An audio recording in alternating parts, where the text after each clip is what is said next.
Então, se isso tivesse um link com o Conselho Federal, quando colocasse o CPF, né, de qualquer um, imediatamente se reconheceria os dados, e como qualquer plataforma que se trabalha nisso, não se teria que se inscrever nem colocar senha nenhuma. É assim que funciona no Rio, é assim que poderá funcionar se for transformado esta plataforma, que já deixou de ser do Rio de Janeiro, uma plataforma que está em tantos estados, né? uma metodologia. A plataforma é daqui de Minas, uma empresa da Web Aula, ela foi devidamente ajustada e adaptada às nossas necessidades, e quero crer que amanhã ela certamente vai ser incorporada como uma instituição da profissão nacionalmente através do Conselho Federal.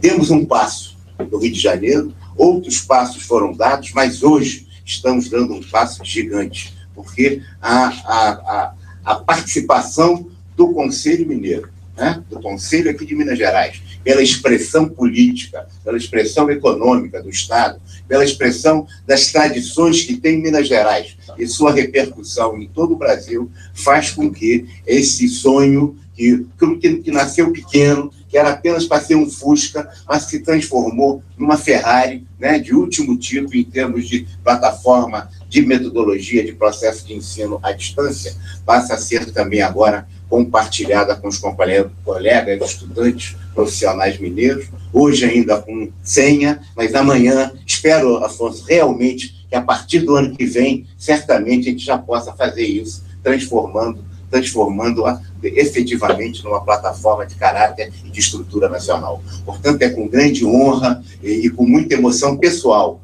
que eu estou aqui hoje em Minas para fazer a assinatura deste convênio e dizer da alegria do nosso plenário, da comunidade profissional fluminense, né? Cariocas e fluminenses, todos fluminenses, né? Não tricolores de futebol, tá certo? Não, nem todos são, porque tem vascaínos, tem flamenguistas, botafoguense, tem até América, pois é, mas eu não vou falar do Atlético nem do Cruzeiro, nem do América.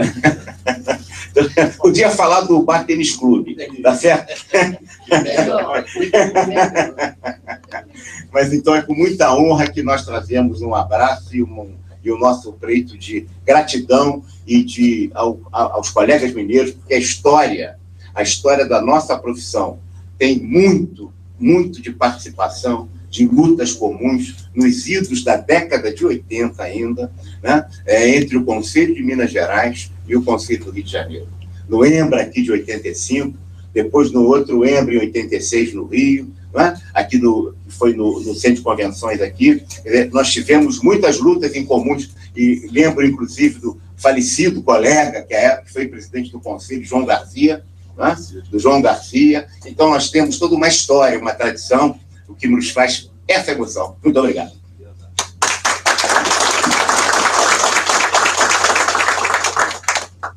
Convidamos o presidente do CRAMG, administrador Afonso Vitor Viana de Andrade, para o seu pronunciamento. Bom, falar depois do Wagner é difícil, né? Boa noite a todos. Nós escrevemos algumas palavras que eu gostaria de ler depois, mas, em primeiro lugar, eu gostaria de agradecer a presença desse amigo, uma pessoa que, conforme ele acabou de dizer, nós já nos conhecemos ao longo das lutas de 85, né? 86, e trabalhamos alguns EMBRAs, participamos de algumas mudanças de leis, enfim, um trabalho muito grande que a gente participou junto. O Conselho do Rio de Janeiro tem desenvolvido algumas atividades que realmente deixa uma marca muito forte em todos os conselhos do Brasil. Essa universidade corporativa é uma delas, que hoje está batendo aí em quase 20 conselhos, né? Já estão implantados 23 agora, somos 27. Então, ele vai registrando, deixando essa marca desse trabalho, e devagarinho vai crescendo, e a utilidade, o que vai servir para esses estudantes, são 279 cursos, né? São 350, mas eu vi no site esses dias 279. Já é alguma coisa muito importante. Os alunos entrarem, assistirem, participarem, fazerem cursos, vai ser um avanço muito grande para nós aqui, os mineiros, os estudantes de Minas. E também o Wagner tem se destacado no Conselho pela sua área de marketing, a sua presença firme na televisão, no rádio, a marca aí do registro do Conselho do Rio de Janeiro, no qual o marketing dele está bem avançado. Nós estamos procurando copiar, né, Geraldo? No passado, muitas das coisas o Wagner sempre cita, quando ele vai fazer palestra no Brasil inteiro, que em algumas épocas do passado ele copiou muita coisa aqui de Minas, não é? Sempre ele fala de vários eventos, e agora nós estamos copiando dele. Mas é uma cópia muito amiga, uma cópia de mãos dadas, que vai só projetando e vai crescendo. Então a gente está assim, muito feliz, e eu gostaria de falar algumas palavras que eu escrevi, palavras assim que eu sentei para rascunhar e pedir a Ana Rita, que escreve bem junto com a Carol, para que elas cortassem, que estava muito grande.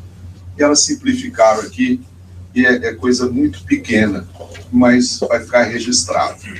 É duplamente feliz que faço a abertura desse encontro, aqui representando os administradores de Minas Gerais e todos os nossos colegas, alunos, professores, administradores.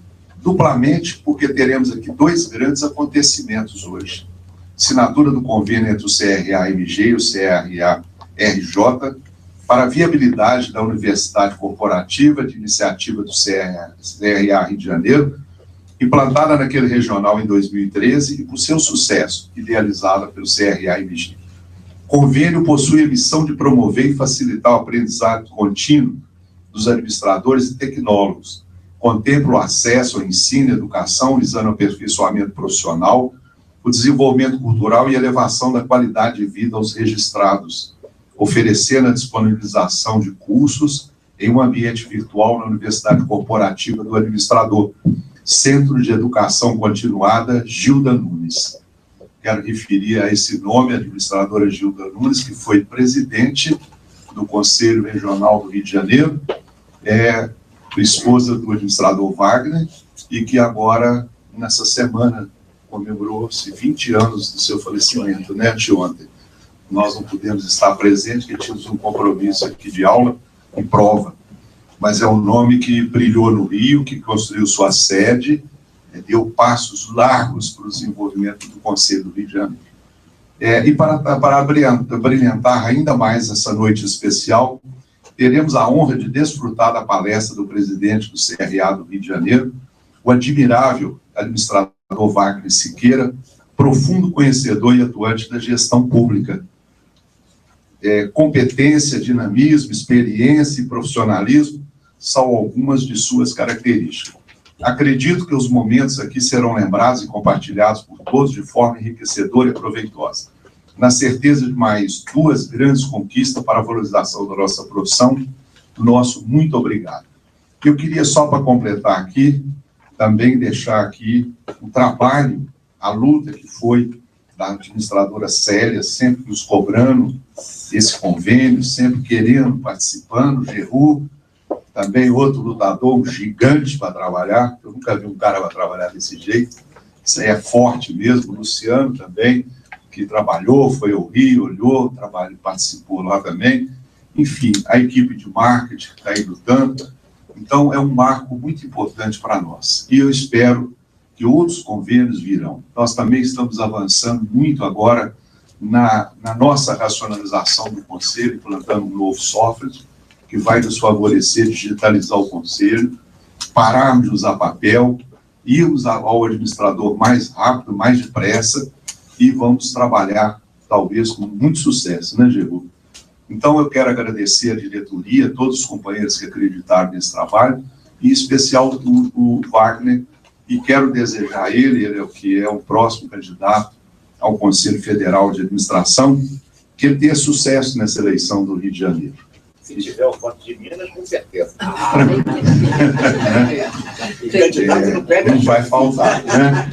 Mas a gente espera, e eu tenho certeza que você lá será um grande marco de desenvolvimento para a profissão no Brasil inteiro. Está faltando um cara assim, viu?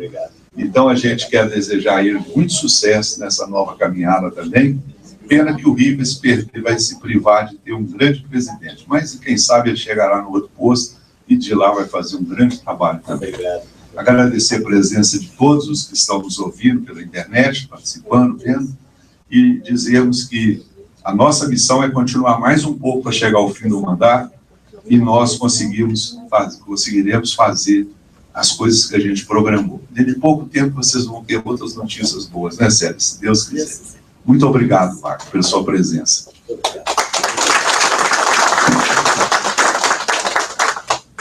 Nesta noite, teremos uma palestra do projeto Debates em Administração e o lançamento do convênio da Universidade Corporativa, firmado entre o CRA-MG e o CRA-RJ. A Universidade Corporativa do Administrador oferece cursos em diversas áreas da administração.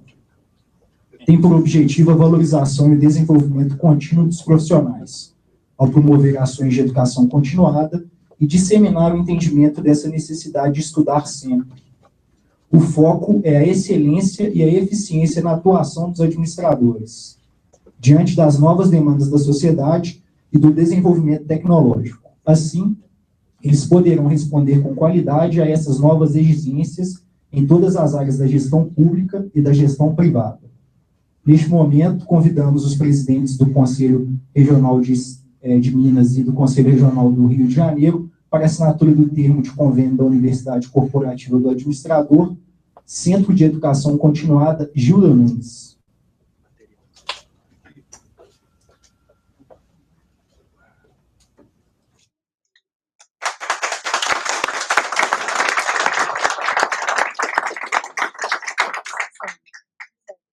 Convidamos os componentes da mesa para retornarem a seus lugares.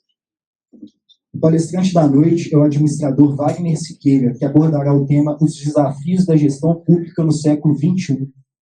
Wagner foi secretário de Administração da Prefeitura do Rio de Janeiro, bem como de Desenvolvimento Social. Foi responsável pela implantação e primeiro presidente do IPLAN Rio, Instituto Municipal de Planejamento. Atuou também como presidente do Sindicato dos Administradores do Estado do Rio de Janeiro e da Federação Nacional dos Administradores.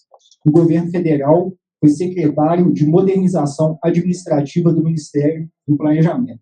Presidiu diversos órgãos estaduais do Estado do Rio e foi membro do Conselho Estadual de Educação. É professor universitário, consultor e autor de diversos livros sobre administração de empresas e sobre política e ação legislativa. Atualmente é presidente do CRA-RJ. Convidamos o presidente para proferir a palestra. Muito obrigado, a gentileza de vocês. Transformamos, então, a nossa sessão solene numa reunião de trabalho de colegas administradores. Eu queria licença, então, para tirar o paletó. Pode ser?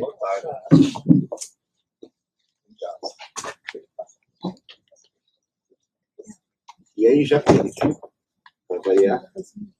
Onde que eu botei? Muito bem. Tema: os novos desafios da gestão pública para o século XXI. Foi o tema, coloquei alternativas para o Conselho, o plenário do Conselho de Minas Gerais, em termos de proposta de tema, mas não esperava que eles escolhessem esse, que eu não tinha preparado ainda. Então, portanto, é a primeira vez que vou explorar esse tema formalmente. Estou vendo vocês, mando um beijo para a Célia. É a Berenice. Então, eu vou pedir, eu estou aqui sem esse comando não está passando, eu vou pedir para vocês. Sociedade de mercado, ela é fundamentalmente substantiva. Sociedade de mercado, enquanto que as teorias, as práticas de gestão pública são instrumentais, adjetivas, funcionais, para dar maior eficiência, maior ludicidade, maior otimização aos resultados dessa sociedade de mercado. Portanto, as teorias de gestão pública contribuem para eficientizar o processo da sociedade de mercado, independentemente da questão ideológica que cada um se coloca. E que nós, quando a gente olha a sociedade de mercado, vemos efetivamente dois sistemas bem marcados.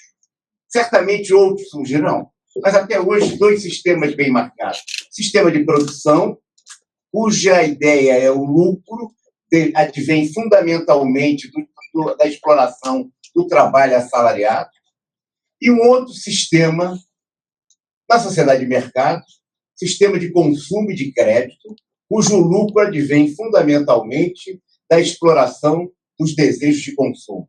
Esta lógica de um sistema ou de outro determina, condiciona, instrumentaliza a forma como a gestão pública se comporta. Essa é a questão que nós vamos desenvolver aqui e vamos discutir sobre isso. Próximo. Evidentemente que no sistema de produção, classicamente, né, nós estamos aqui, todos já conhecem esse tema, né, haveria uma contradição, né, uma contradição intrínseca entre salário e o lucro, entre o capital e o trabalho, e que era preciso reduzir salário para aumentar o lucro, ou era preciso reduzir o lucro para aumentar o salário. Haveria, então, uma incompatibilidade entre um e o outro, e que era efetivamente através dos ganhos, simplisticamente, né, de forma até simplória, seria o conceito, a ideia da mais-valia, seriam os excessos de produtividade produzidos pelo trabalhador, que geraria os maiores lucros. E, portanto, o lucro adviria fundamentalmente do conceito de mais-valia. Todos os conceptualizadores, né, a partir de Marx, né, fundamentalmente analisam essa perspectiva. E que haveria também a necessidade do exército de reserva de mão de obra, para substituir o braço, né, do trabalhador, cada vez mais, da operação como apêndice das máquinas, para gerar melhores resultados, maiores ganhos para aqueles capitalistas, empresários. E que nesse sistema, basicamente, existiriam as crises cíclicas, né, entre prosperidade e depressão, que em determinadas de depressão haveria a crise, claro, aí toda uma perspectiva ideológica, doutrinária e luta perpassou o século XIX, principalmente o século XX, em relação a isso. E, em torno disso, a administração pública se formou. Próximo. Cadê ele? Tá bom. Evidentemente que a lógica do sistema de produção era, se precisava explorar mais o assalariado, jornada de 16 horas, falta de direito do trabalho da mulher, enfim, não leis protetivas ao trabalho, mas, em verdade, a opinião pública, a consciência cidadã, fez com que o Estado começasse a intervir. Precisava de exército de reserva, melhor qualificado, universalização de ensino. Veja, a administração pública tinha uma razão de ser o Estado, de promover também a universalização de ensino para a formação de quadros melhores como apêndice da máquina no processo do sistema de produção. Isso gerava uma forma de gestão pública. Mas a consciência cidadã precisava também combater a escravatura. É verdade? A questão Christie no Brasil, com os ingleses, acabar com os escravos, também como novos operários, mas também como novos consumidores. Portanto, sucessivas adaptações de mercado, direito de greve. Me lembro, o Conselho do Rio faz muito uso de peças e filmes. Uma das peças que a gente ensina, completa peça de Ibsen, Casa de Bonecas, ela trata exatamente na importância, na formação, na luta da mulher se afirmando ao final do século e o esforço em que a mulher se integra à situação de trabalho a partir da Primeira Guerra Mundial. A luta da mulher, o direito de greve, que a mulher participa também bastante, né? Todas as leis protetivas, Bismarck, em 1870, com a Lei da Previdência Social, que no Brasil, em 23, lei 1923, 53 anos depois, nós tínhamos aqui a Lei Eloy Chaves da Previdência Social, que já estabelecia, veja que coisa interessante, aquela época em que só se podia se aposentar aos 55 anos de idade. O que se discute hoje, hein? É verdade que, né? E que tinha exatamente o direito de aposentadoria da mulher e do homem, era exatamente igual, a mesma idade. O que nós estamos discutindo hoje? O que se discute nas sociedades em geral de hoje? Veja, Herói Chaves, sistema previdenciário. O Brasil ainda era uma sociedade agrária, mas faz uma legislação previdenciária muito avançada. Sucessivas adaptações, avanços sociais, o estado do bem-estar social.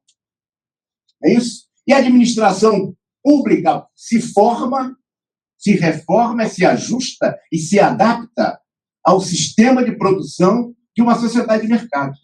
É preciso que a gente entenda isso, em que a administração pública se plasma muito pelo sistema, pela sociedade de mercado, pelo sistema de produção. E aí se dá a grande luta entre o liberalismo e o capitalismo de Estado. Em verdade, sociedades comunistas não tivemos, mas tivemos muito do capitalismo de Estado. E esse foi o grande confronto que se deu fundamentalmente, mais agravadamente, ao longo desse século XX. É preciso, portanto, o ajustamento da gestão pública aos novos desafios do mercado. Próximo. Quais são os novos paradigmas dessa sociedade globalizada em que vivemos?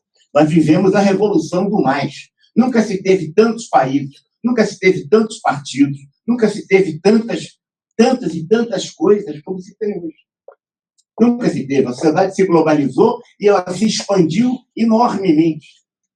Mas, ao mesmo tempo, nunca se teve tanta mobilidade, em que é tudo online, tudo ao mesmo tempo. E as movimentações se fazem de todo jeito. Por outro lado, nunca se teve tanto amplitude de mentalidade. Quando os conceitos, os valores, as crenças, as concepções são muito homogêneas, os comportamentos são muito homogêneos.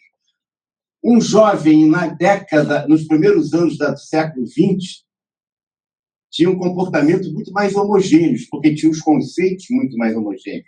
À medida em que houve uma variação de conceitos, de mentalidade, variação também de comportamentos, de mentalidade. O que nós estamos assistindo hoje é uma ampliação tão grande que a sociedade se tribaliza. Cada vez mais se tribaliza, porque as pessoas afins passam a se reunir. E como é que a empresa faz para selecionar pessoas que, à época, era mais simples, porque os valores das pessoas eram muito semelhantes. Agora a gente está... as empresas falam muito isso, né? Ele não tem o perfil da empresa, não tem o jeito, é a atitude, é o comportamento, é o conhecimento. O que vale? Mas, em verdade, as revoluções do mais, nunca se teve tanto, da mobilidade e da mentalidade que coloca os novos paradigmas da sociedade globalizada e que vai bater direto na forma como a gestão pública atua. Como ela se comporta, como ela reage em função disso. Próximo. As novas respostas do capitalismo ao problema da luta de classe. Uma resposta grande neste momento é responsabilidade social. Quem nunca ouviu falar isso? Estamos tendo grandes avanços nisso. Respeito ao cliente. Quem não fala nisso? Se fala tanto em respeito ao cliente que as organizações cada vez mais, muitas delas, mas muitas seriamente, mas muito mais outras, não tão seriamente assim, começa a se transformar o respeito ao cliente, ou se quer transformar o respeito ao cliente num valor moral. E eu fui procurar esse valor moral, sabe, Luciano, na Bíblia, para ver se havia alguma coisa de respeito ao cliente na Bíblia. Não encontrei. Fui na Torá, também não encontrei. Fui procurar também no Corão. Não encontrei. Fui nos clássicos gregos. Não encontrei. Ah, sim. Encontrei em todos eles o respeito ao próximo.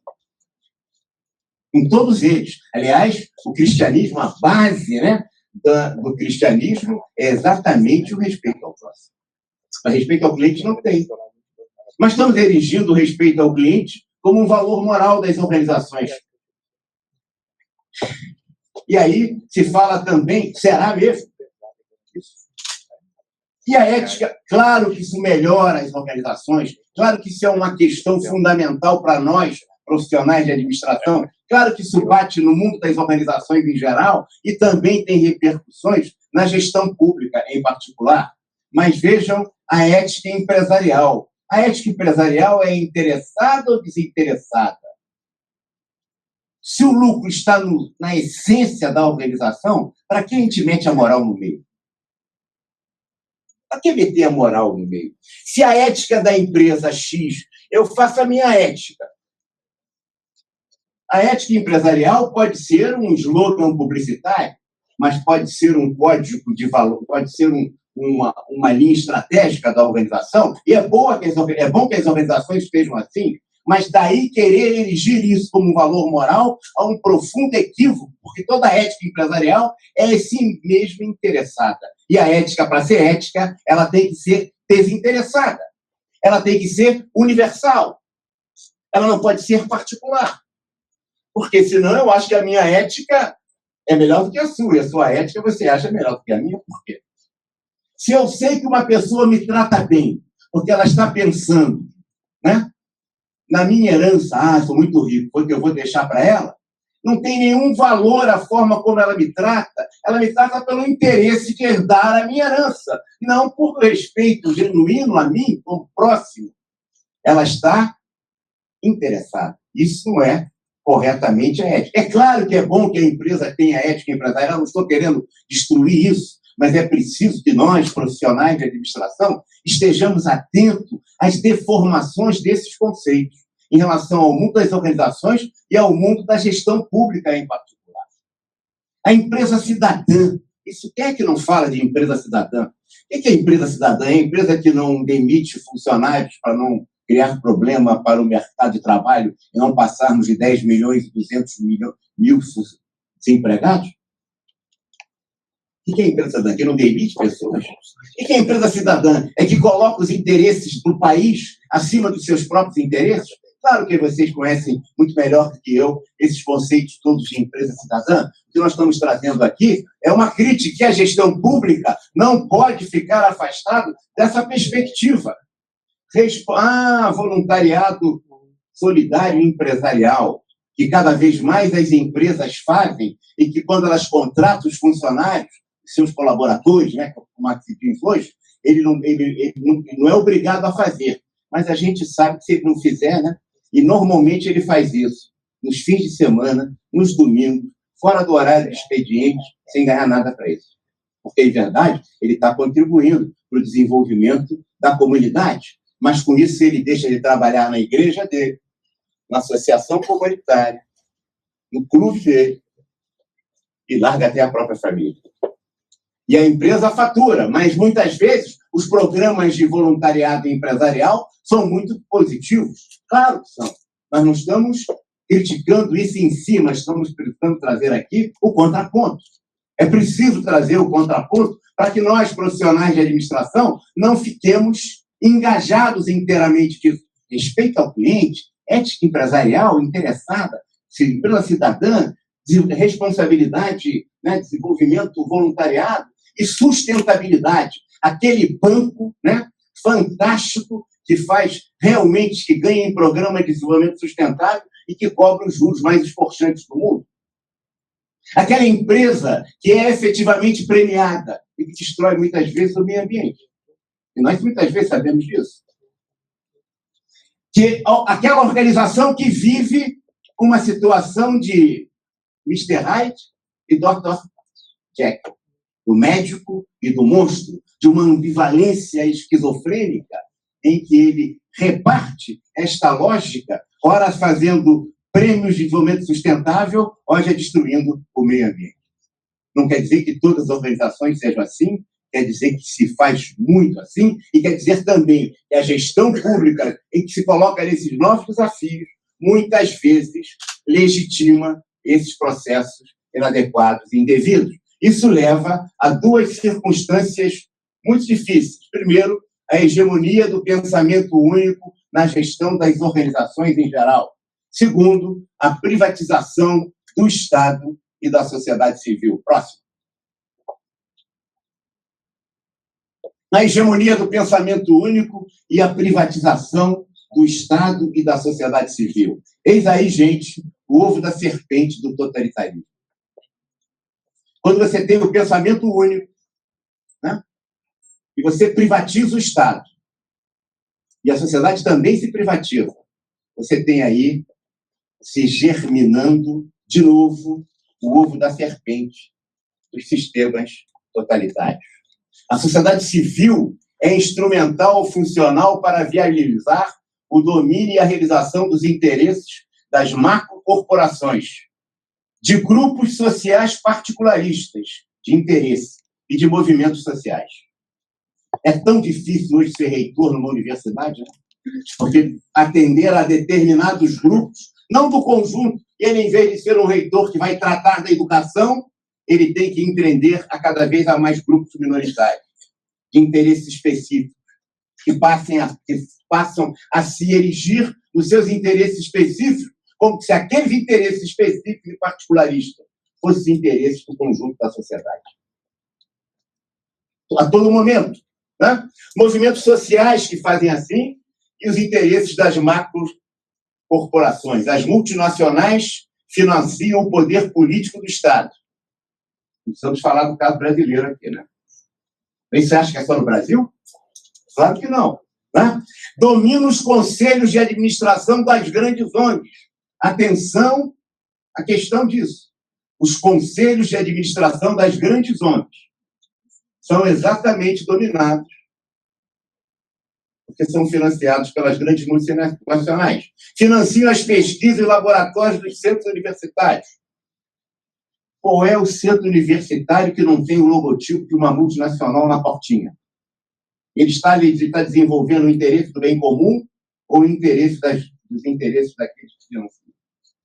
Claro que não é sempre assim. É claro que os pesquisadores, na maioria, são sérios. Eu quero dizer apenas que essas distorções acontecem à luz dos benefícios e também dos privilégios da gestão pública. A todo momento isso. E com isso, constituem fundações e acabam colonizando o Estado e a sociedade civil. O que nós estamos assistindo hoje é a colonização do Estado e da sociedade civil. E esse é um desafio enorme que a gestão pública, que a política e a questão macro se coloca para todos nós, profissionais de administração. Próximo. Controla as fontes de informação da opinião pública. Neutralizam a crítica e a ação política contra as ilicitudes empresariais. Uma elite de técnicos trabalha ora nas ONGs, ora no governo, ora nas fundações, ora na empresa, ora na academia, ora na empresa, na imprensa, e acaba que ele não sabe onde está, e cada hora ele dá uma opinião. E aí nós estamos forjando, fecundando o pensamento único da organização, porque fecunda e irriga a ideologia do pensamento único. Ele está falando como membro da academia, ou como membro da imprensa, ou como membro de uma fundação, do governo ou de uma ONG. E é uma elite que migra de um local para outro todo o tempo. Pasteurizam, assim, as ideias. Claro que nós estamos pintando aqui a coisa muito forte. Talvez não seja tanto. Talvez seja pior. Não sei. Mas, em verdade, apenas para chamar a atenção, mas se pasteuriza as ideias de transformação da realidade, de proteção do meio ambiente e do desenvolvimento sustentável. Próximo. Propaga a ideia de que a regulação do mercado é limitador do lucro. Não pode regular o mercado, porque senão vai prejudicar o lucro, vai prejudicar a livre iniciativa, vai prejudicar o emprego. O poder anestesiante das grandes fundações, Kellogg, Konrad Adenauer, para não falar só de americano, Soros, para não falar só de americano, não só de americano, mas se quiserem, Frederick Ebert, também da esquerda, Rockefeller, Roberto Marinho. Quais são as fundações? E aí, financia uma sorrateira estratégia de universalização do pensamento único e de controle político. É a ditadura do consenso. E na ditadura do consenso se tem o totalitarismo. A ditadura do consenso é a pior forma de ditadura, porque é o massacre absoluto da opinião contrária. A maioria silenciosa, que não participa, confere às ONGs o papel de porta-voz da sociedade civil. E as ONGs cada vez mais assumem o papel que deveria ser de funcionários públicos de carreira, servidores públicos comprometidos. Há muitas ONGs sérias, há muitas ONGs boas. Mas há muitas ONGs que não são Madre Teresa de Calcutá, que são máquinas terríveis de calcular. Essa aqui é a verdade. Há muita gente de bem, muita gente dedicada, fazendo trabalhos importantes. Mas a ONG é o cavalo de Troia da multinacional na ocupação do Estado e na privatização da sociedade civil. O pior de tudo é que partidos de esquerda estimulam isso, e de direita também, estimulam isso na ocupação do Estado e na privatização da sociedade civil, sem saber que estão propiciando o poder incomensurável às grandes corporações multinacionais. A sociedade de mercado fica mais forte. Muitos comportamentos não sustentáveis são nutridos pelo caráter incestuoso das ONGs e das multinacionais. Quem que financia, né? As grandes ONGs. Essa aí que critica muito as empresas de petróleo dos países. Quem que financia? Das 100 maiores economias do mundo, 51 hoje são organizações privadas. Próximo. A sociedade de mercado, sistema de produção, voltando, sistema de consumo. O problema hoje, que me parece, isso é muito forte aqui no Brasil, é a incompreensão dos movimentos sociais e dos movimentos de gestão pública para a nova lógica da sociedade de mercado. A crise do sistema, a crise de 29, que foi importantíssima, ela saiu através da intervenção do Estado. Em verdade, nós vivíamos, naquela época, o apogeu de um sistema totalitário no mundo inteiro. Totalitário de esquerda e totalitário de direita. E todos eles muito bem sucedidos. Se nós olharmos Stalin na Rússia, nós vamos contrapor a Hitler na Alemanha. Se nós quisermos colocar Vargas no Brasil, a gente vai ter o contraponto aqui, certamente, certo? De Mussolini, na Itália, de quem ele copiou tantas coisas. Franco, na Espanha. O Perón na Argentina foi um pouco depois, mas foi também nesse ciclo, né? Retardatário aqui na América Latina. Em verdade, a extrema esquerda e a extrema direita são tão opostos que elas se formam como se fosse uma ferradura, cujas pontas extremas vão se aproximando. E quando a gente vê as práticas da direita e as práticas da esquerda, elas são iguaizinhas, quando não são as próprias teorias. Tudo pelo Estado, nada fora do Estado, tudo dentro do Estado, que às vezes a gente substitui pelo partido. Não é à toa que o partido nazista era o Partido Nacional Socialista dos Trabalhadores Alemães. E que Mussolini, socialista, né, foi tão bem copiado aqui pela Carta del Lavoro, Consolidação das Leis do Trabalho no Brasil, do Getúlio. Se a gente olhar as práticas da extrema-direita, sempre assim. Até o regime mais duro dos Estados Unidos, que é uma sociedade historicamente democrática, teve em Franklin Delano Roosevelt um governante extremamente intervencionista, sem ser ditador. E sem ser totalitário, porque a cultura americana não permitia isso à época, mas foi muito forte, tanto que muitos limites foram impostos posteriormente a ele.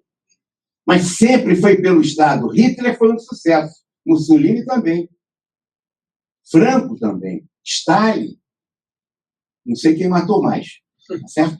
Há uma competição agora no Photoshop de quem foi mais psicopata e mais assassino. Mas o Estado se organizava em torno disso. E a crise de 29, que só saiu com a Segunda Guerra Mundial, em verdade, é uma crise resolvida no sistema de produção. Só que hoje nós vivemos no sistema de consumo e de crédito. A crise de 2008 não é uma crise igual a de 29. Próximo. A crise de 2008 não é mais uma crise cíclica do capitalismo. é uma crise do capitalismo de consumo e financeiro e da sociedade pós-industrial. Os lucros passam a ser derivados, sobretudo, da exploração de desejos de consumo e do endividamento crescente.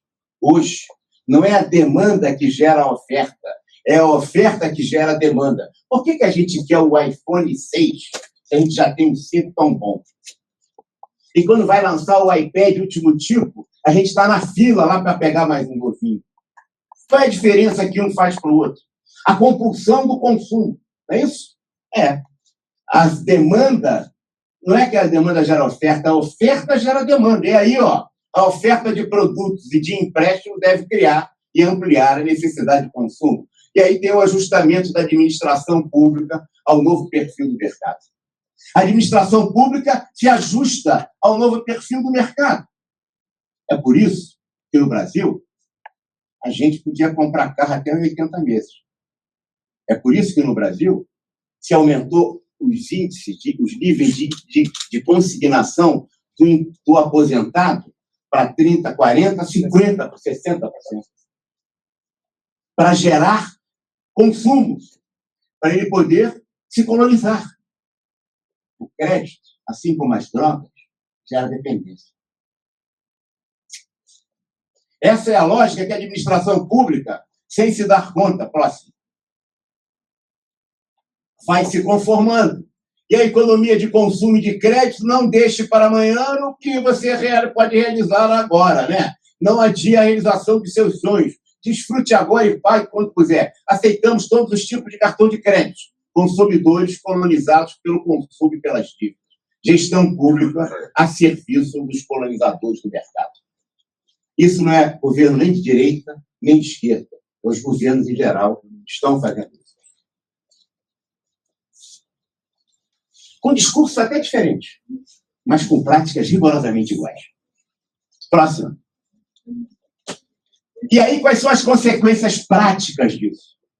No momento hoje, fim dos planos públicos de previdência e aposentadoria. Tinha uma autora famosa, grande autora, grande intelectual comunista, infelizmente não teve suas ideias progredindo nos países que seriam democráticos, Rosa de Luxemburgo, né? Ela que foi vencida, alemã, ela dizia o seguinte: a lógica do capitalismo, da sociedade de mercado, é cada vez mais aumentar as suas pastagens, novos jardins, novos gramas para pastar.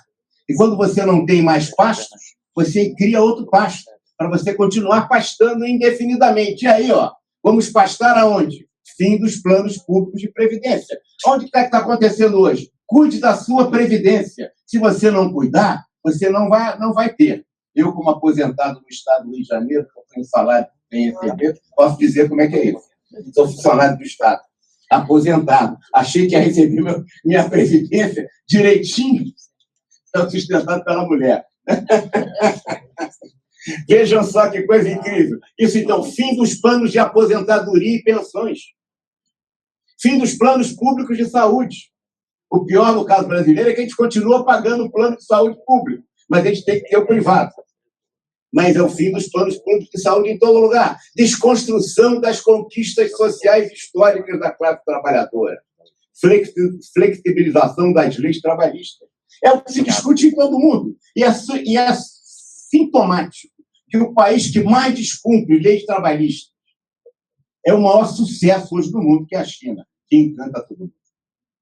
Dizem que é uma sociedade comunista, que esmaga o trabalhador sem nenhum respeito aos trabalhadores, não tem nenhuma proteção ao trabalho. Vão ter problemas com isso no futuro, em breve, claro que vão ter, mas isso está existindo lá. E aqui está: educação, um bem privado e de responsabilidade individual. Vire-se, nade ou afunde, a educação é sua. Lembram lá, Napoleão, a universalização de ensino, atender à sociedade de mercado, a gente só vai criar exército de reserva, era um sistema de produção, tinha que universalizar a educação do primeiro grau. O ensino agora é seu problema. Capital humano, novos exércitos de reserva. Aprender. Adestramento, as competências, as necessidades de mercado. E o pior é que os alunos não nos cobram. Eu quero prática para poder pegar um emprego. Ele, se formando em administração, ele esquece que, em primeiro lugar, como nível superior, ele precisa aprender a pensar.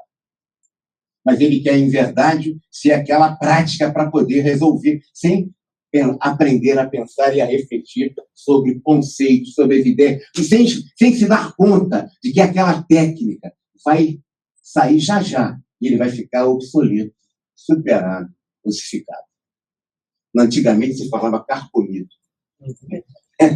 Então, aí nós vimos essas coisas aqui no Brasil, FIES, ProUni, programas importantes que devem continuar sempre, aumentar, mas que, em verdade, mais do que colocar aluno, é colocar as faculdades cada vez, o supermercado de ensino, cada vez lança ações na Bolsa e tem-se um ganho, né, cada vez mais espetacular, que é a degradação da escola pública é uma questão a olhos vistos, né? E a gente está formando profissionais de nível superior com programas de todo jeito, e a escola pública, que devia ser universalizada, de alta qualidade, garantindo os direitos iguais a todos, cada vez mais se degrada.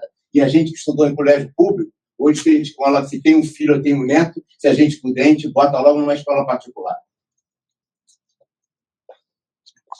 E tem o ganho, e tem a lógica, e a gestão pública se ajusta a isso, a tal ponto que a escola, podemos falar que está morta, como Everett Heimer falava isso, né?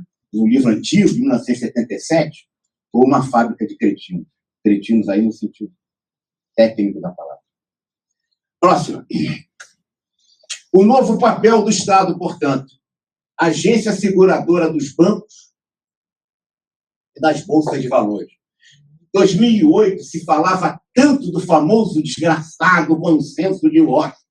O nosso presidente também, mas quando deu a quebra a confusão lá, né, daqueles títulos, quem é que estava lá em Washington? O nosso presidente da época, no consenso de Washington, exatamente cumprindo esse papel, o papel de segurador dos bancos e das bolsas de valores.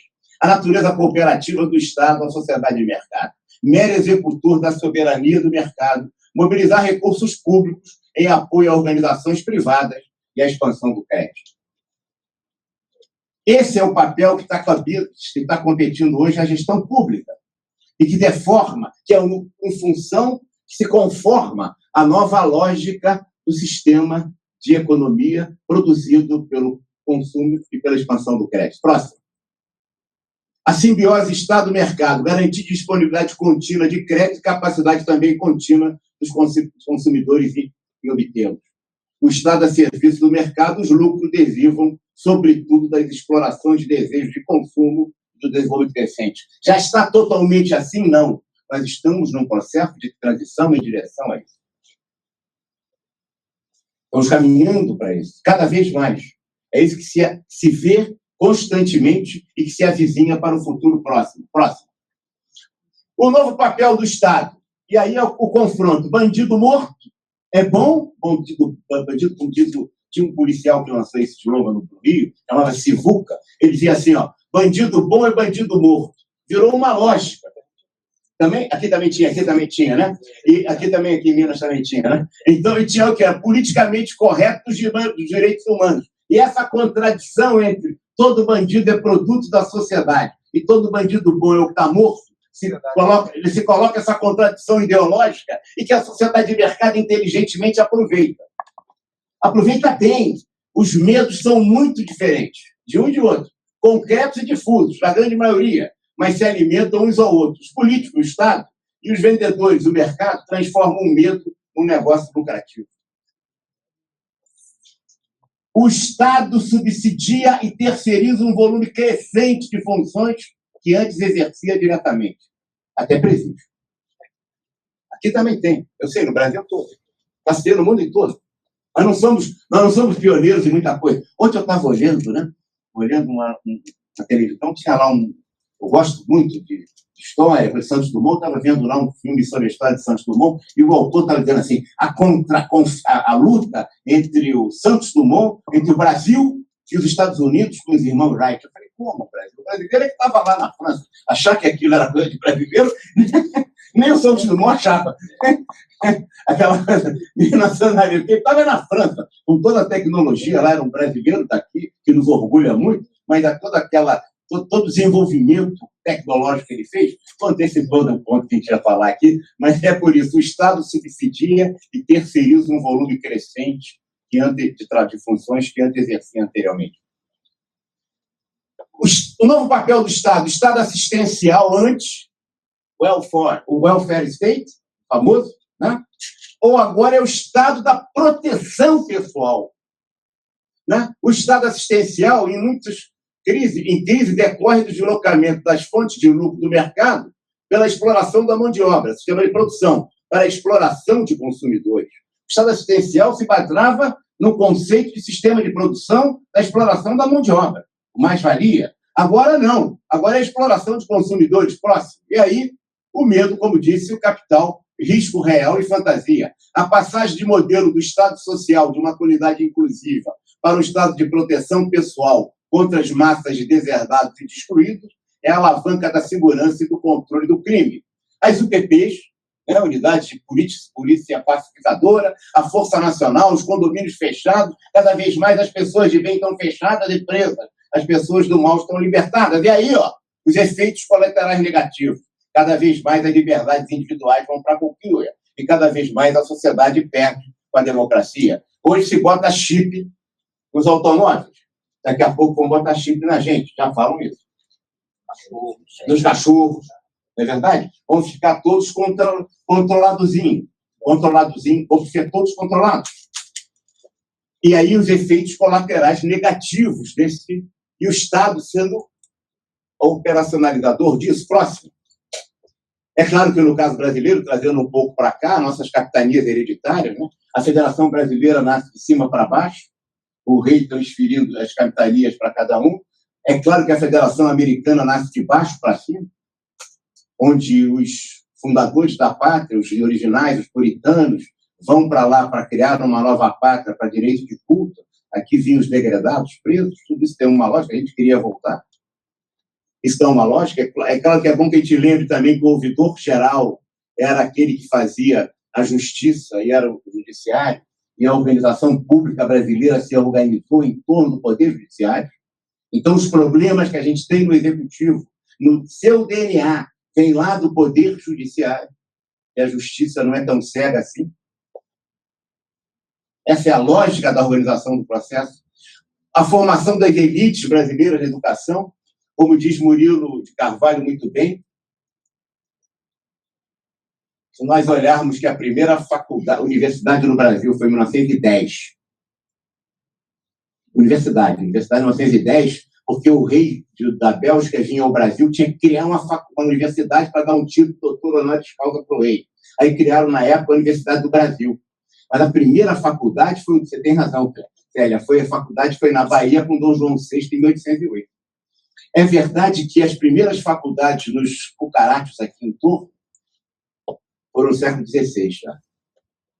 Isso tudo mostra a divisão de países e a unidade do Brasil. Por quê? Nós íamos estudar em Portugal, Universidade de Lisboa, fazia farra, Billy Night, depois ia para o Iapócrates, para o Chuí, né? E todo mundo se formava uma classe dominante, a mesma elite.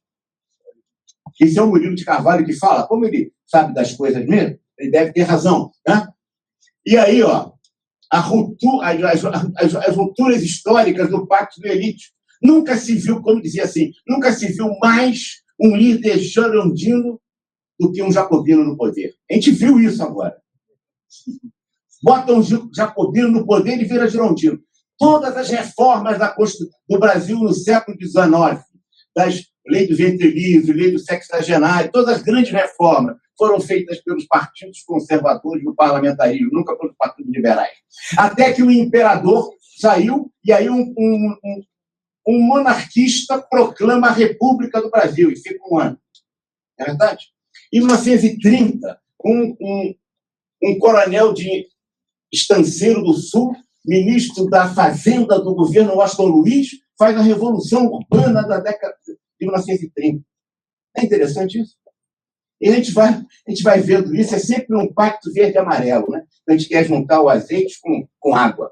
Né? Essa é a classe da elite. Sempre os pactos de elite estão assim. Lembrem, infelizmente, quando Tancredo Neves morre aqui no movimento fantástico da sociedade brasileira, se assumiu a presidente, o antigo presidente do PDF. Essa é a história da Arena. Né? Da Arena. que era o Sarney. Essa é a história do Brasil. Espero que não seja agora de novo. Essas têm sido essas relações próximas. Só estou querendo chegar aqui no Brasil para a gente poder precisar aqui também algumas coisas do nosso país. A ausência de um projeto nacional é sempre essa característica. Vou rapidamente, o deslumbramento cultural que nós temos, né?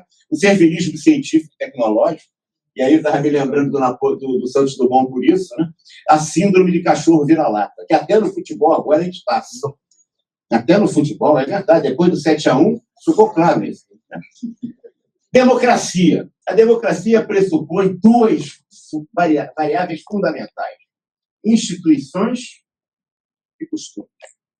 Há sociedades que têm boas instituições e bons costumes. Quando a sociedade tem boas instituições e bons costumes, temos democracias sólidas. Vocês vão logo dizer os países nórdicos. É verdade, boas instituições e bons costumes.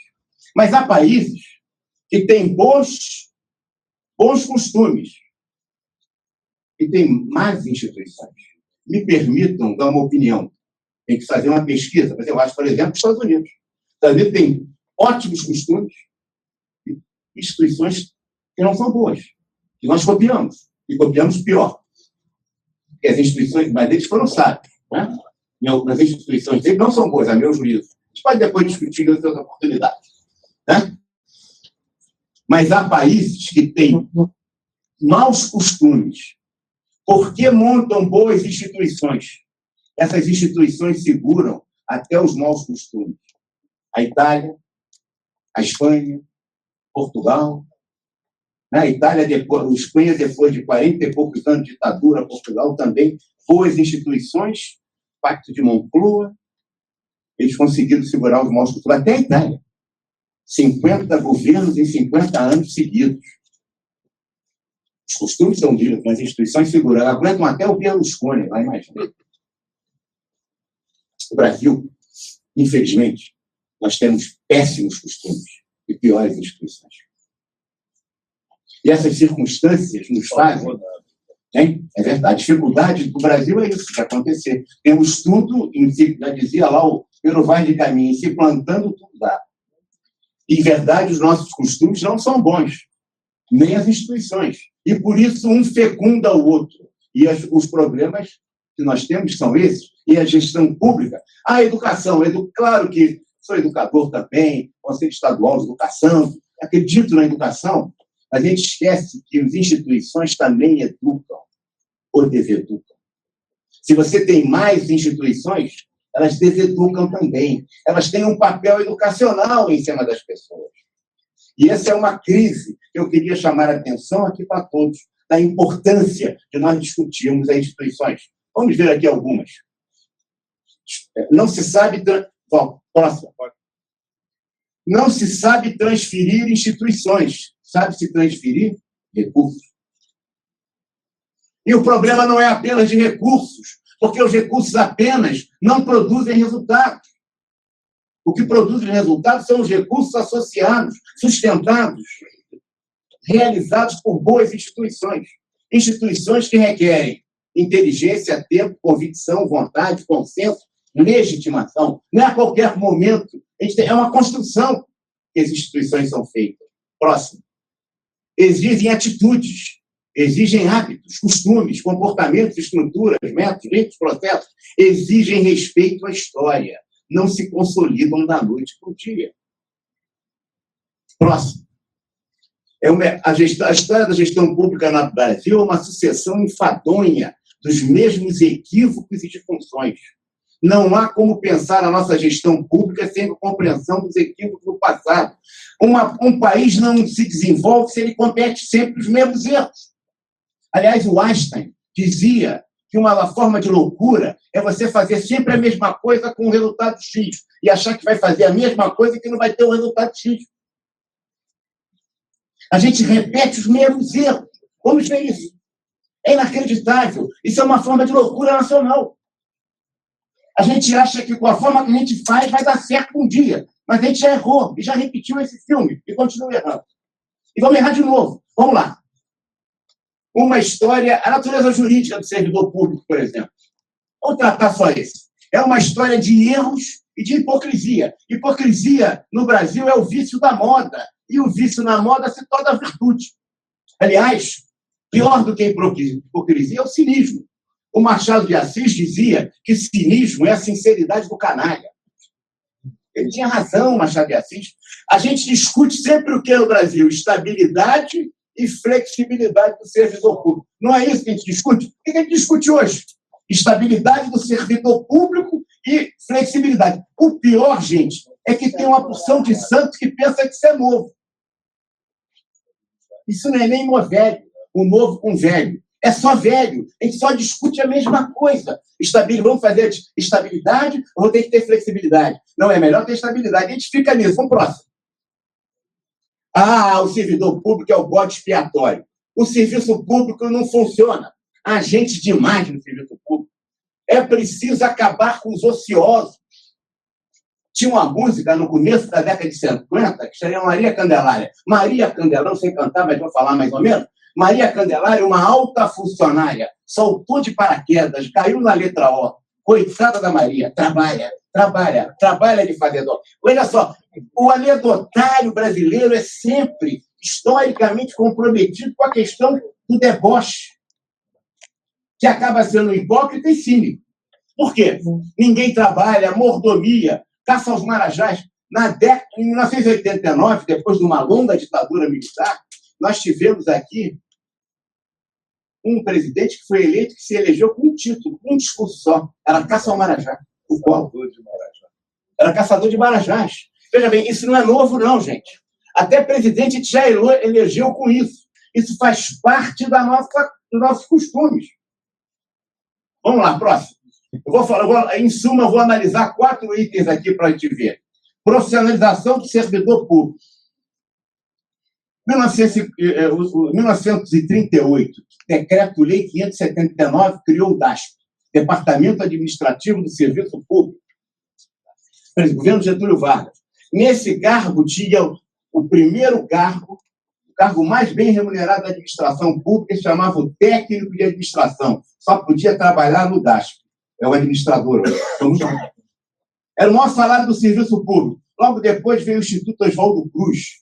Celso Furtado, por exemplo, foi técnico de administração do DASP. O Roberto Campos, esquerda e direita, foi para o Instituto Rio Branco anos depois. Era o maior salário. Logo no ano seguinte, veio, então, o 28 de outubro de 1939. Decreto-Lei 1713. Sabe o que foi isso? O Estatuto do Servidor Público. Vocês não sabem por que comemora o dia de 28 de outubro o funcionário público? Sabe por quê? Foi porque é a data do primeiro Estatuto do Servidor Público. Está descoberto agora, para quem é funcionário público aqui, ó. 28 de outubro, Decreto-Lei 1713, de 28 de outubro de 39. O que aconteceu com esse Estatuto? Quem era funcionário público de qualquer natureza, agora ia ser estatutário. A gente vai votar todo mundo na estabilidade. E todos vão ser funcionários de carreira. E só vai poder entrar de concurso. Ouviram falar isso? Já. Só vai poder entrar de concurso. Todo mundo agora é funcionário público. Aonde a vaca vai, é a União, o boi vai atrás. Os estados e municípios seguiram a regra. Todo mundo com seu estatuto, todo mundo fazendo estatutário, todo mundo só pode ser, então, estatutário. E ficou o Getúlio, ficou até 1945, quando ele saiu. Entrou, então, o presidente Dutra. O presidente Dutra fez o primeiro plano econômico no Brasil, que antigamente plano econômico era coisa de comunista. Então, ele fez um plano militar, né, eleito, ele fez o plano SALT. SALT era S de saúde, AL de alimentação, T de transporte, E de energia. Mas a gente não tem estatutário para atender isso, técnico. Vamos contratar técnico. Como é que faz? Mas só pode contratar estatutário. Já sei. O estatutário está no orçamento. Então, vamos chamar o extranumerário. O funcionário extranumerário é o que não está no orçamento. Portanto, não é estatutário. Ele vai ganhar provisoriamente no grupo, enquanto ele vai fazer o trabalho um de saúde, outro de alimentação, outro de transporte, outro de energia. Mas precisa do engenheiro também. Mas precisa também de um datilógrafo, precisa do contínuo, precisa do garçom. E foi contratando gente. Daqui a pouco, no serviço público, tinha mais extranumerário do que numerário, do que estatutário. E foi entrando. Aí veio o Getúlio, bota o retrato do velho, bota no mesmo lugar. Essa era a música de campanha dele. O sorriso do velhinho faz a gente trabalhar. E o Getúlio ganhou, foi eleito no baixo do povo e fez o segundo Estatuto do Servidor Público, de dia 28 de outubro de 1952. E aí, quem era extranumerário virou o quê? Estatutário, numerário. Virou estatutário. Agora é todo mundo numerário, todo mundo estatutário, só se entra para o concurso. Já ouviu essa história? É nova essa história, hein? Tem 70 anos. Né? Aí, olha só, eu estou falando de 39. Se eu chegar em 1891, vou falar a mesma coisa. Lá na primeira Constituição. Na Constituição de 34, tudo é igual. Aí veio. O Getúlio saiu, deu um tiro no peito, né? Não foi como Tiradentes, que dizem que foi crucificado, ele foi enforcado.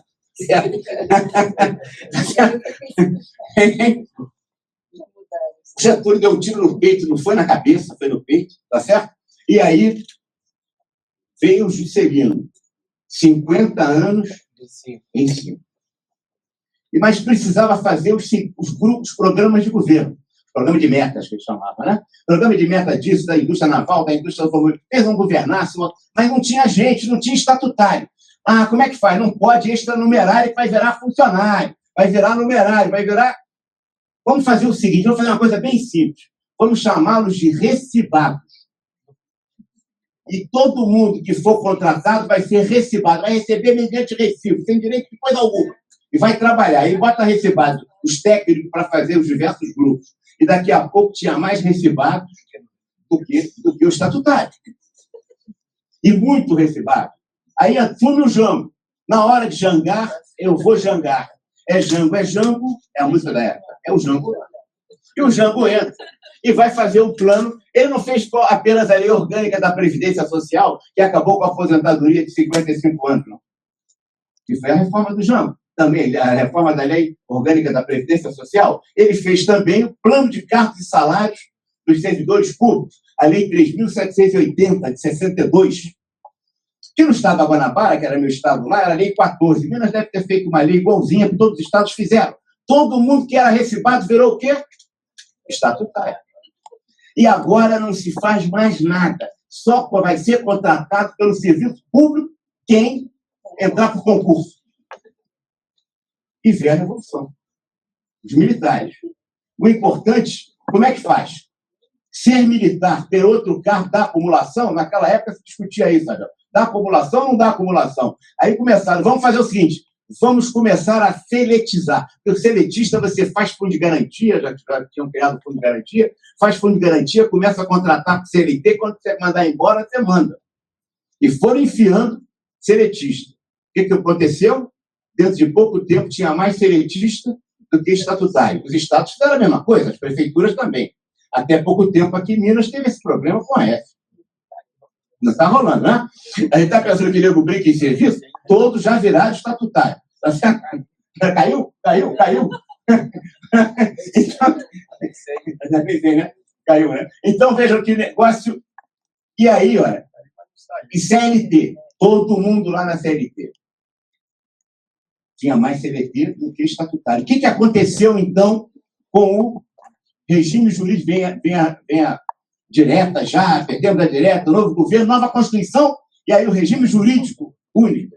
O regime jurídico único, todo mundo tem que ser igual, é um absurdo que o ascensorista da Assembleia, da Casa Legislativa, ganhe mais do que o do Judiciário, o Judiciário mais do que o Executivo, todo mundo regime jurídico único, e todo mundo que era seletista virou o quê?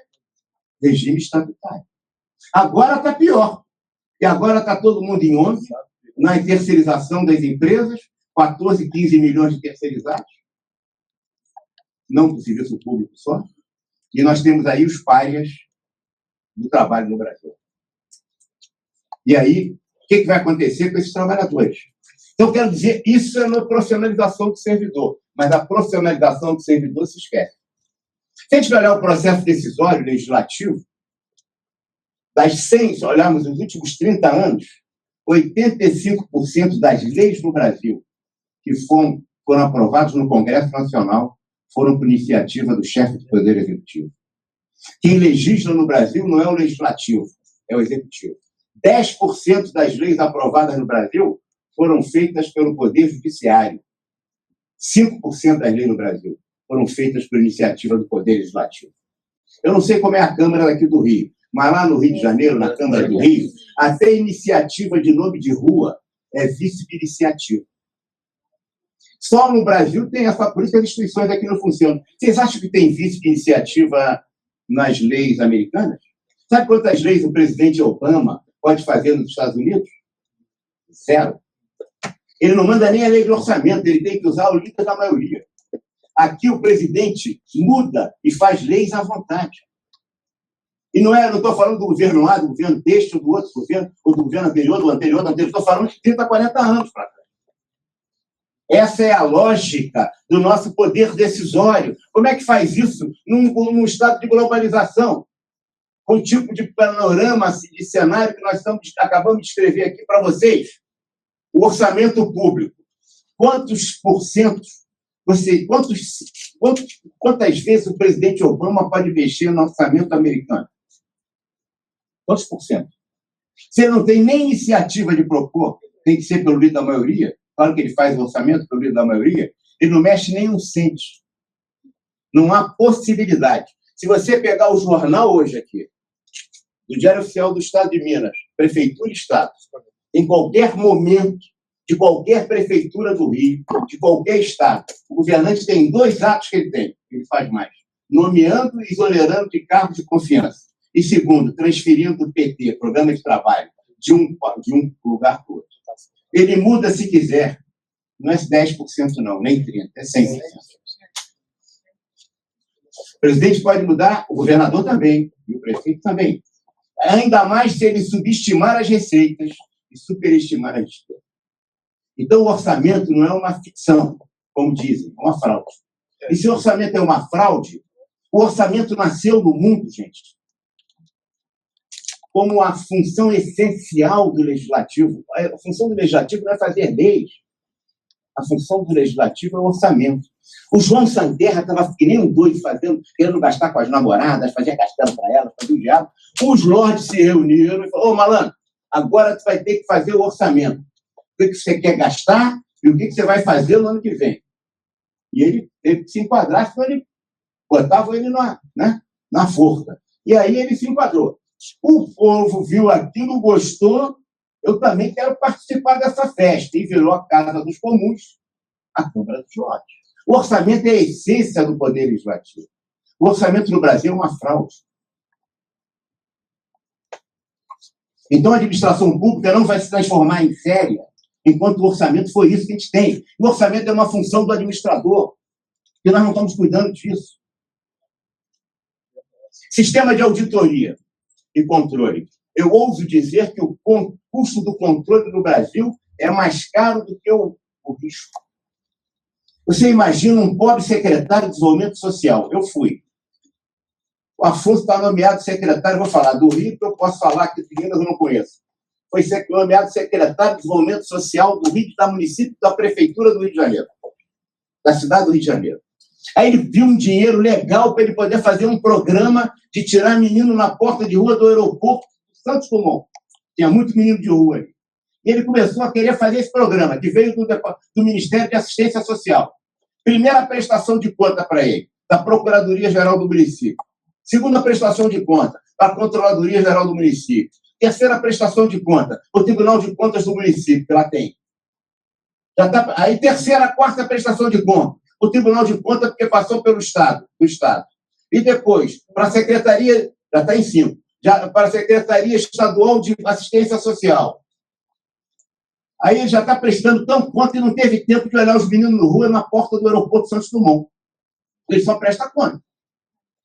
E você pensa que acabou? Tem que prestar conta para o Ministério da Previdência e para o Controladoria-Geral da União e para o TCU. E se tiver uma bronca, para o Ministério Público. Vocês vejam que tem mais custo disso, mais controle, que qualquer um pode ser gestor. Por isso que até aquele cara do fura-poça, aquele cara do diretoria, pode ser diretor da Petrobras. Aquele cara do fura-poça, aquele Severino. Não foi isso? Foi. É isso. Então, o sistema de auditoria cada vez mais caro. Está na hora de terminar, sabe que eu tenho um pouco correr. Vou dar outros exemplos aqui, mas é inacreditável isso. Se a gente olhar como custa o custo do controle. Claro, a gente quer fazer uma reforma administrativa que no Ministério da Desburocratização, o Ministério da Reforma Administrativa, que a gente cria, para reformar o Estado, para desburocratizar, burocratiza. Próximo. Não são as variáveis econômicas, principalmente as variáveis clássicas, a que afetam o desenvolvimento, são as instituições. Isso é uma mensagem que eu gostaria de deixar aqui para vocês.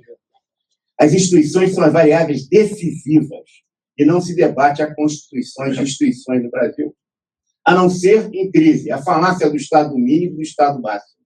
Não se discute a instituição adequada ao momento em que o Estado está. Próximo. As reformas institucionais não podem ser produtos de crises ou de circunstâncias extraordinárias ou episódicas. De repente, está na hora, ficou em relação ao penal, a quaisquer assuntos. Tem algum problema, a gente quer fazer a reforma sempre movido por circunstâncias emocionais ou em cima de crises. Terminando. O problema brasileiro não é só cognitivo, conhecimento. Não se muda não porque não se saiba, mas porque não se quer. E essa é uma crise muito séria das instituições brasileiras. Nós vivemos a polonização dos Estados ao modelo da sociedade de mercado produzida por consumo e crédito. E o Estado se plasma em tudo isso. E nós temos circunstâncias ainda de um Estado antigo, velho, voltado para um sistema de produção.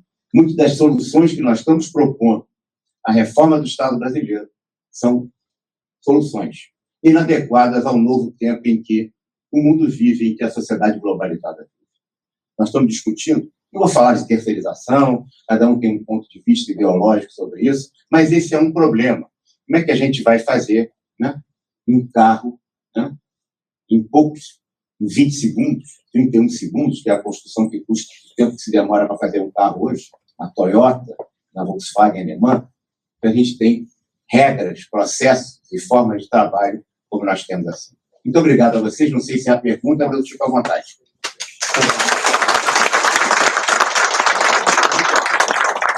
Não sei se há alguma pergunta, se tem tempo, já acho que falei demais, mas desculpa. Uma pergunta indiscreta, pode haver resposta.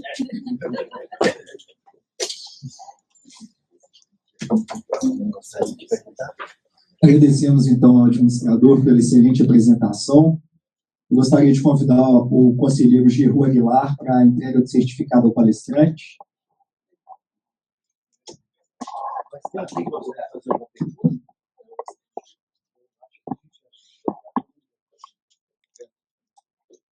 Primeiro, cumprimentá-lo pela brilhante exposição, uma verdadeira aula, nós tínhamos certeza disso. É um comentário. Nós vivemos num país de multipartidarismo e um paradoxo ao mesmo tempo, porque o multipartidarismo está se tornando bipartidarismo do ponto de vista da comunidade, né? Ou se é contra ou se é a favor. É uma posição que está se tornando assim acirrada a cada momento. E essa mudança de perspectiva, de cultura, de conhecimento, é um processo longo, é um processo muito demorado. Eu acho que a minha geração já não vai perceber isso. Mas acredito que o meu neto ainda possa colher frutos melhores.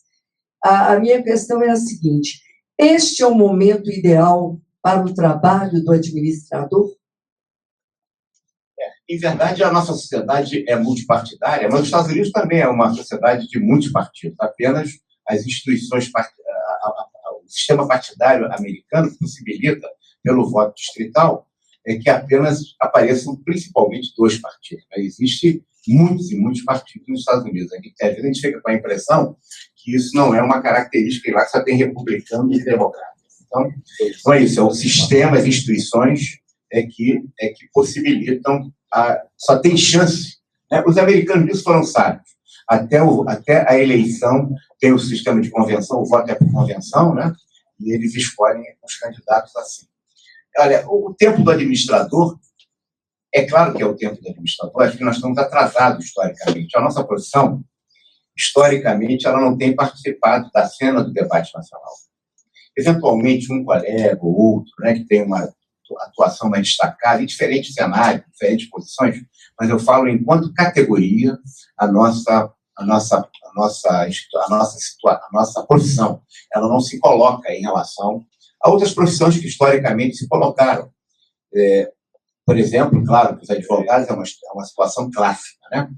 Os engenheiros já se colocaram hoje menos, mas se colocaram mais. Os economistas já se colocaram muito, se colocam ainda, mas a nossa profissão não se coloca. Eu não conheço, Célia, nenhum país desenvolvido que não tenha feito o seu processo de alavancagem desenvolvimentista sem ser através da gestão. Não estou falando necessariamente do administrador enquanto profissional formado na universidade. Eu estou falando que o tema administração ele é um tema fundamental. Foi assim também no Japão, quando ele saiu na dinastia Meiji, através de um processo histórico revolucionário de um país atrasado, shogunato ainda, e que em pouco tempo se rompeu esse processo. Foi assim com a Coreia do Sul agora, né? Devastada por guerra. Sempre a gestão, educação, claro, né? E um foco. Nós não temos tido isso assim. Se a gente olhar os próprios Estados Unidos, a gente olhar também a Rússia com Catarina e Pedro Grande, né? Também é o processo de gestão. Então, eu vejo que a gestão tem sido um tema fundamental. Acho que no Brasil nós estamos retardatariamente descobrindo esse tema agora. Acho que nós estamos começando a perceber isso, mas ainda está muito longe. Na cena nacional, a gente não discute e até evita isso. Acho que é um equívoco. E aí eu incluo as nossas instituições de classe, e não só as instituições de classe, mas as instituições em geral. A academia também faz isso. Acho que é o nosso tempo, sim. Sempre foi. Quando Jetro virou para o genro, para Moisés, né? E disse: meu filho, você divida, você não vai conseguir chegar a Canaã nunca, se você não dividir o nosso povo em 10 mil e colocar um chefe. Depois em 1000 e colocar um chefe, em 100, em 10, você colocar chefe, já estava ali a organização racional do trabalho na busca da Canaã, a terra prometida. A gente, quando lê a Bíblia, a gente vê em todo momento, no processo histórico, até bíblico, né? Os ensinamentos do processo de gestão e de administração. A construção das pirâmides, imagina, aquilo muito mais, além de ser um problema fulgurante e fantástico de engenharia, era também um problema de logística para a construção daquelas pirâmides, que indiscutivelmente, né? Roma, o Império Romano foi fundamentalmente forte pela grande força que ela tinha na administração pública, nas comunicações e na administração pública daquele vasto império. Quando a administração pública começa a cair, os bárbaros invadem Roma. Portanto, todo o exemplo que a gente for lá, à luz da história, a gente vai verificar que os avanços que as sociedades tiveram sempre tiveram uma contribuição importante do tema de administração. Coisa que no Brasil a gente não dá essa importância e, por isso, mais do que isso, até pior do que isso, em determinados avanços do livro Empreendedores Brasileiros, em determinado momento o Estado interveio para destruir esses avanços, como é o caso do Barão de Mauá, como Pedro II, que devastou o processo do Barão do Mauá, que botou as primeiras linhas de cabo submarino, né, aqui no Brasil, que fez a estrada de ferro, que fez o que fez e aconteceu, mas que foi prejudicado muito pela interveniência do Estado. O Estado tem sido sempre um competidor com o empreendedorismo nacional, e isso faz com que a gente seja retardatário desse processo. Em verdade, desculpe eu estar me alongando, mas Marx, se tivesse que escrever o Capital no Brasil, ele ia tomar um susto. Porque lá ele diz que haveria uma aliança tática entre a burguesia e a classe operária contra o latifúndio, contra o rural. No Brasil, o latifundiário se transformou no empreendedor com financiamento do Banco do Brasil. coronel de engenho, o cara do interior, que se transformou em grande... Se a gente pegar os nomes das empresas, a gente vai ver isso. O verdadeiro capitalismo brasileiro surge muito recentemente, porque ele era o latifundiário rural, coronel, não se fosse latifundiário, mas o grande proprietário rural, esse era o inimigo da burguesia e da classe operária, o inimigo de morte, por isso a aliança tática contra o latifúndio. Aqui não, o latifundiário se transformou em burguesia modernizante. Essa é uma situação atípica do nosso processo histórico. Daria nó na cabeça do Marx. Eu queria complementar o seguinte. Quando eu disse assim, hoje nós estamos vivendo o bipartidarismo do pró e do contra, é que parece mais coisa assim de time de futebol, né? Virou torcida. O certo ou o errado perdeu de cena. Mas eu acho que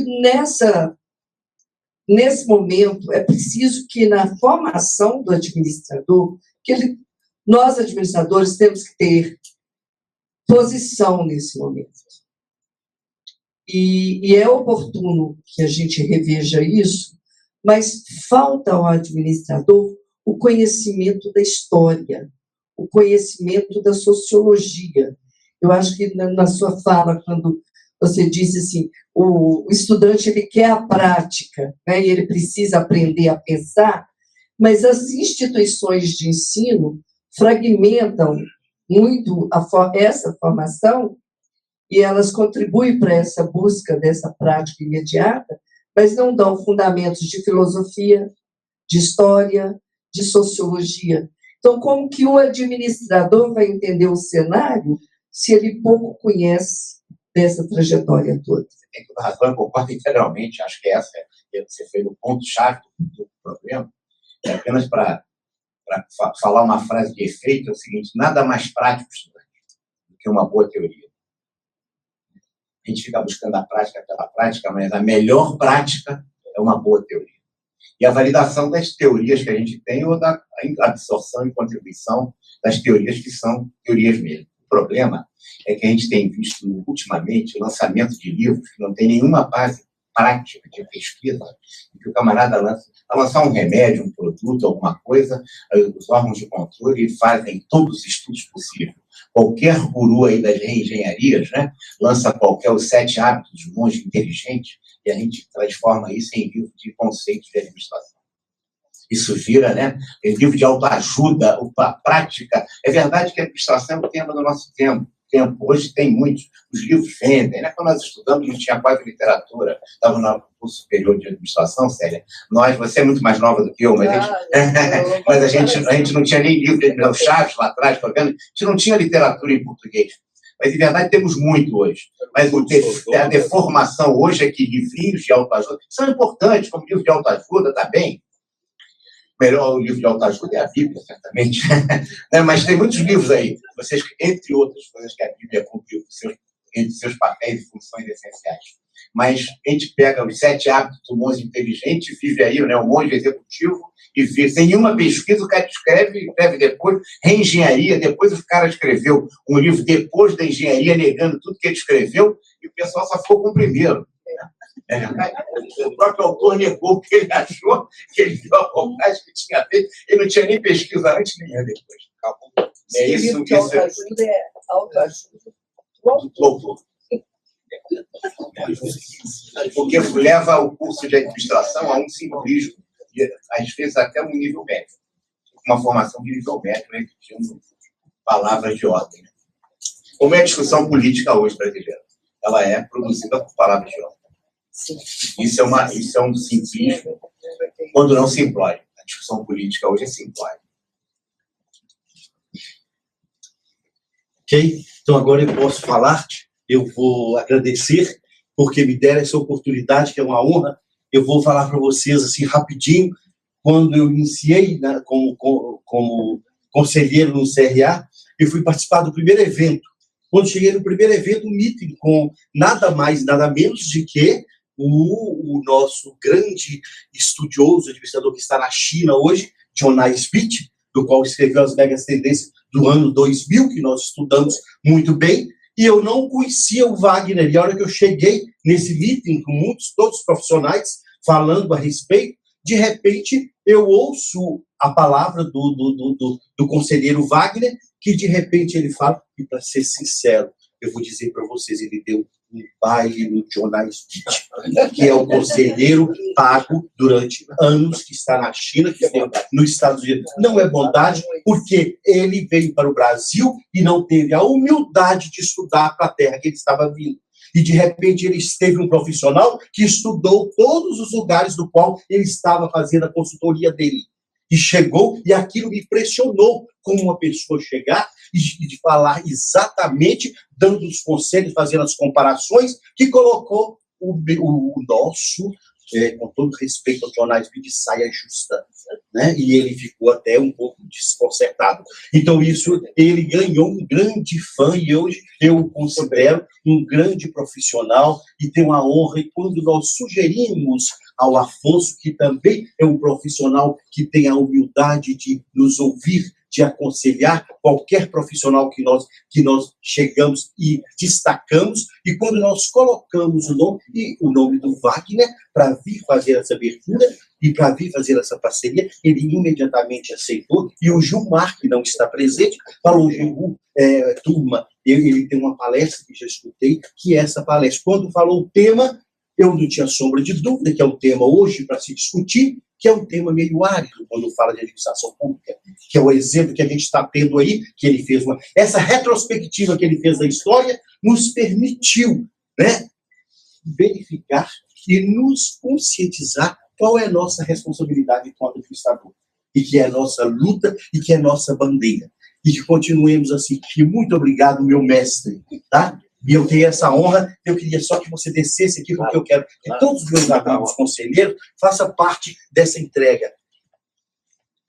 Aqui ao lado nós fazemos aqui um abraço de todos eles, viu, Luciano? Aqui para cancelar nossa doutora Abel, gostaria de chamar, que é uma pessoa importantíssima dessa formação também. Muito obrigado.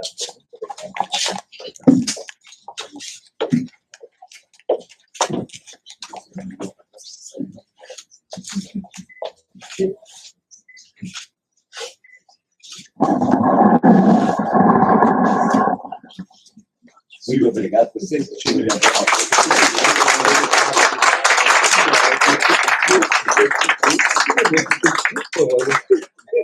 Não foi delicado. Ele falou isso mesmo.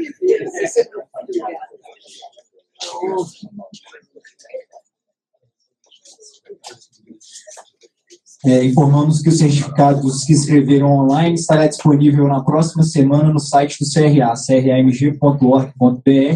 Acompanhe também os eventos no nosso site, né, na agenda de eventos. E agradecemos a todos pela participação e desejamos uma boa noite. Obrigado a vocês.